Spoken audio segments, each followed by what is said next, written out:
আসসালামু আলাইকুম প্রিয় দর্শক, আপনারা জানেন যে এই জুলাই গণ অভ্যুত্থানের সময় যে সমস্ত মানবতা বিরোধী অপরাধ হয়েছিল, যারা মারা গেছেন এবং যে সমস্ত ঘটনা ঘটেছিল তার শাস্তির জন্য আন্তর্জাতিক অপরাধ ট্রাইব্যুনালে বিচার হচ্ছে এবং এর তদন্ত শেষ হয়েই তারা বিচার করছে। আগে এই আদালতের নিয়মটা হলো আগে তদন্ত হবে, তারপর বিচার হবে। সেভাবে বিচার হচ্ছে অনেকের নামে, সাবেক সরকারের শেখ হাসিনা এবং স্বরাষ্ট্রমন্ত্রী, আইজিপি আরও অনেকের নামে বিচার হচ্ছে। এটা আপনারা সবাই জানেন। কিন্তু এর মধ্যে একটা প্রশ্ন কিন্তু রয়ে গিয়েছিল যে এই জুলাই গণ আন্দোলনের সময় কি একমাত্র মানবতা বিরোধী অপরাধ হয়েছিল? এর আগে কি হয়নি? এর আগে আরও অনেক বড় বড় অপরাধ হয়েছিল। আপনারা জানেন যে গুম নিয়ে একটা আন্দোলন ছিল, যে কত লোককে যে গুম করা হয়েছিল। সেই সময় গুমের বিরুদ্ধে জনমত গড়ে উঠেছিল এবং গুম নিয়ে আন্তর্জাতিক মহলে পর্যন্ত এটা নিয়ে নানা রকম কথাবার্তা হয়েছিল। তো যাদের গুম হয়ে, যেমন ইলিয়াস আলী গুম হয়েছিল, চৌধুরী আলম নামে এক ভদ্রলোক, ওনাকে দিয়ে শুরু যদ্দূর আমার মনে হয়, আমি যতটুকু মনে করতে পারি, যে আপনার রমনার যিনি কমিশনার ছিলেন, বিএনপি রাজনীতি করতেন, চৌধুরী আলম, উনি বোধহয় প্রথম গুম হয়েছিলেন। তারপরে এই ধারা তো চলতেই থাকলো। তো এই যে গুমের ঘটনাগুলি ঘটেছিল, তার কি কোনো বিচার হবে না? এই প্রশ্নটা কিন্তু ছিল এবং এই প্রশ্নেরও এখন আমরা একটা সমাধানের দিকে যাচ্ছি। সমাধানটা এভাবে যে আন্তর্জাতিক অপরাধ ট্রাইব্যুনালে এর গুমের ব্যাপারে বেশ কয়েকজনের ব্যাপারে মামলা হয়েছে একটা, এবং সেই মামলা দুটো মামলা হয়েছে। একটা হলো র্যাবের যে task force intelligence interrogation sell যেটা ছিল, যেটাকে আমরা টিএফআই সেল বলি, এবং পাশাপাশি জয়েন্ট ইন্টারোগেশনাল সেল ছিল একটা, জেআইসি বলি আমরা। এই দুটো সেলে বিভিন্ন জনকে বন্দি করে নিয়ে গুম করে ফেলা, টর্চার করা, হত্যা করা, এই যে ঘটনাগুলি ঘটেছিল সেগুলো নিয়েও কিন্তু এখন বিচার হবে। এবং এরই মধ্যে এই দুটো মামলায়, টিএফআইয়ের মামলায় 17 জনকে আসামি করা হয়েছে এবং জেআইসির মামলায় 13 জনকে আসামি করা হয়েছে। এবং এই আসামিদের মধ্যে সাবেক প্রধানমন্ত্রী শেখ হাসিনা আছেন, স্বরাষ্ট্রমন্ত্রী আছেন, এবং আপনার শেখ হাসিনার প্রতিরক্ষা বিষয়ক উপদেষ্টা ছিলেন যিনি তারেক আহমেদ সিদ্দিকী, তিনি আছেন। এবং সবচেয়ে ইন্টারেস্টিং হলো ডিজিএফআইয়ের সাবেক 5 জন মহাপরিচালকের নাম আছে এই আসামির তালিকায়। এই 30 জন আসামির তালিকায় 5 জন মহাপরিচালকের নাম আছে। এখন ডিজিএফআই জিনিসটা কি, এটা কিন্তু খুব ইন্টারেস্টিং।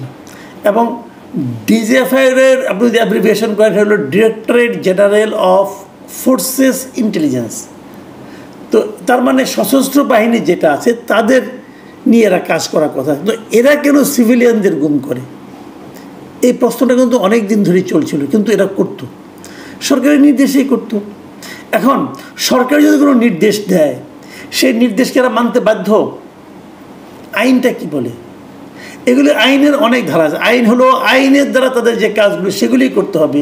তার ঊর্ধ্বতন যদি বেআইনি কোনো আদেশ দেয় তাহলে তারা মানতে বাধ্য নয়, কিন্তু এটাই আইন। কিন্তু তারপর তারা করেছে, অতি উৎসাহ দেখিয়ে করেছে। দেখুন, এই যে 30 জনের আসামির তালিকা পাওয়া গেছে, এখানে কারা আছে, কোন কোন বিভাগ আছে? ডিজিএফআই আছে, র্যাব আছে, এনএসআই আছে, ডিবি আছে, সিটিআইবি আছে, এরা এই অনেকগুলি প্রতিষ্ঠানই কিন্তু আছে। একটা প্রশ্ন কিন্তু মানুষের মনে মাঝে মাঝে জাগবে যে এতগুলি প্রতিষ্ঠান কেন? সবাই মিলে একটা প্রতিষ্ঠান কিন্তু কাজগুলি কোয়ালে পারত, এতগুলি প্রতিষ্ঠান কেন? আমার যেটা মনে হয়, এরা আসলে পরস্পরের মধ্যে একটা কম্পিটিশনের মধ্যে ছিল যে কে কত বেশি আনুগত্য প্রকাশ করতে পারে সরকার প্রধানের কাছে। সরকার প্রধানের কাছে বলবে, দেখেন আমি আপনার জন্য এই কাজগুলি করেছি, আপনার অমুক শত্রুকে গুম করেছি, অমুককে মেরে ফেলেছি। এগুলির মধ্যে একটা কম্পিটিশন ছিল বলে আমার ধারণা। তবে এই কম্পিটিশনে সবচেয়ে উপরে ছিল নিঃসন্দেহে ডিজিএফআই। কারণ ডিজিএফআইয়ের একটা সুবিধা ছিল, তারা যেহেতু আর্মির একটা অংশ, সেনাবাহিনীর একটা অংশ, তাদের নিয়ে সাধারণ মানুষের ভয় ছিল, কিন্তু তারা সরাসরি প্রশ্নটা করার সাহস পেত না। এবং আমরা যে বহুল আলোচিত, আমরা বিভিন্ন সময় দেখেছি যে আয়নাঘর নিয়ে যেগুলি বলা হতো, সেই সেলগুলি যে আসলে ডিজিএফআইয়েরই। এটা কিন্তু গুম কমিশন যখন নাকি তারা তদন্ত করেন, তারা কিন্তু এগুলো অনেকগুলো পেয়েছেন। এবং গুম কমিশনের যে তদন্তগুলো হয়েছে, এটার ব্যাপারে অনেকগুলো এর মধ্যে আপনার ডকুমেন্টারি হয়েছে, এবং সেগুলো আমারও দেখার ভাগ্য হয়েছে, আর দুর্ভাগ্যই বলবো আমি, কারণ সেগুলোতে আমরা দেখেছি যে কীভাবে তারা এই কাজগুলো করতো। যারা ওখান থেকে বেরিয়ে আসতে পেরেছিলেন, গোলাম আজম সাহেবের ছেলে ব্রিগেডিয়ার আজমি, অথবা মীর কাসেম আলী সাহেবের ছেলে ব্যারিস্টার, ভদ্রলোকের নামটাই মনে নেই এই মুহূর্তে, মীর কাসেম আলীর ছেলে, উনিও বেরিয়ে আসছিলেন।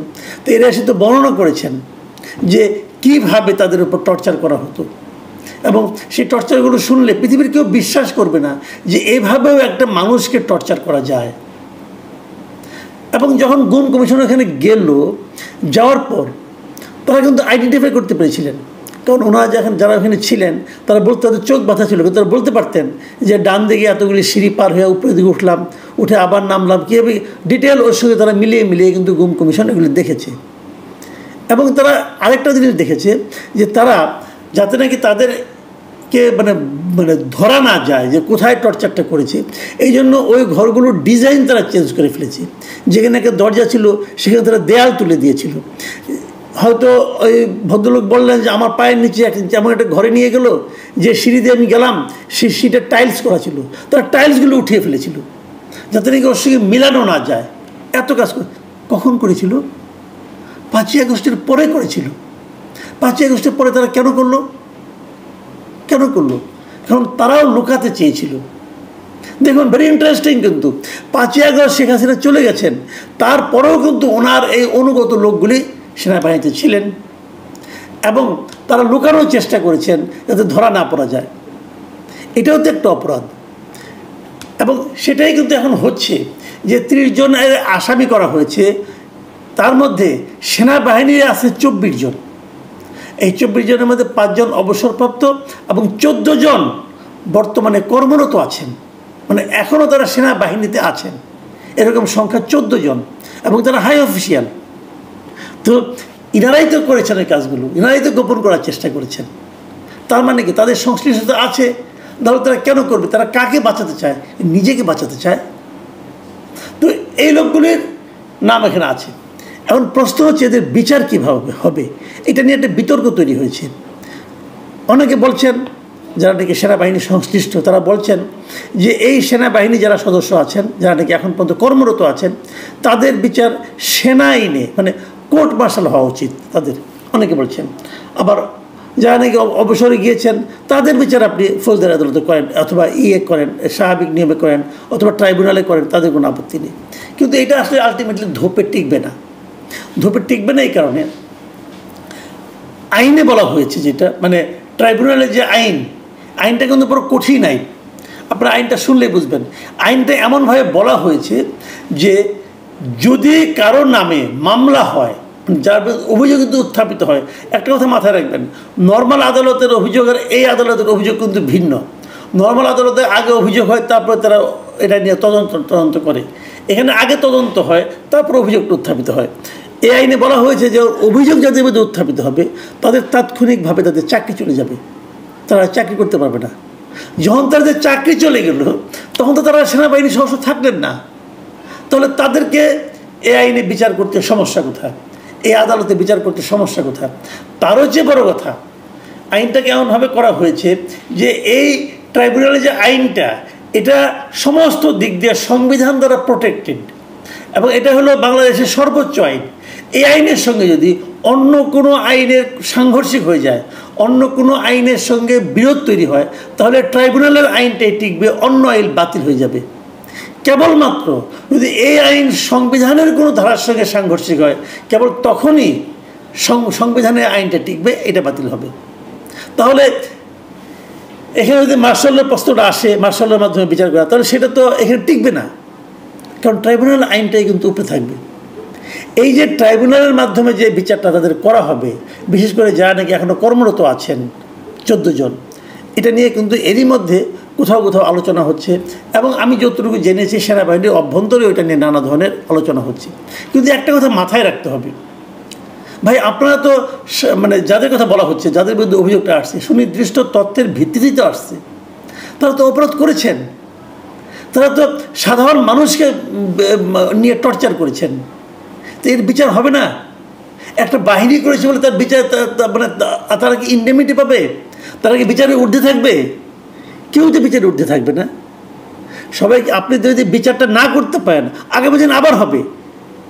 মাথায় রাখবেন, আমি একটা কথা বলি এখন, এটা আমার মনে হয় জানা দরকার। আমার কাছে সুনির্দিষ্ট তথ্য এই ব্যাপারে আছে, আমি যতটুকু শুনেছি আর কি। 5ই আগস্টের পরেও কিন্তু এরা অনেক সাধারণ মানুষকে উঠিয়ে নিয়ে গেছে। 5ই আগস্টের পরেও এরকম একজন লোকের সঙ্গে, একজন বড় ব্যবসায়ীর সঙ্গে আমার নিজের আলাপও হয়েছে। ওনাকে নিয়ে বেশ কয়েক সপ্তাহ তাকে আটকে রাখা হয়েছিল। তারপর তাকে ওই যে গৌরহ হত্যা মামলা, ওই হত্যা মামলা তাকে তারপরে পুলিশের কাছে সোপর্দ করা হয়েছিল। এরকম ঘটনা কিন্তু পরেও হয়েছে। এইটা করার তারা সাহস পেল কোথায়? ওই জায়গায় পেল যে যা কিছু হোক আমাদের তো বিচার হবে না। এই যে বিচার না হওয়ার যে একটা ভরসা, এই ভরসাটা কিন্তু আরেকটা অপরাধ করতে তাদেরকে উৎসাহিত করে। কাজে আমি মনে করি সব বিচার ট্রাইব্যুনালই হওয়া উচিত। বিচার তো বিচারই, ট্রাইব্যুনালে কি একজনকে ধরে ধরে ফাঁসি দেবেন কি?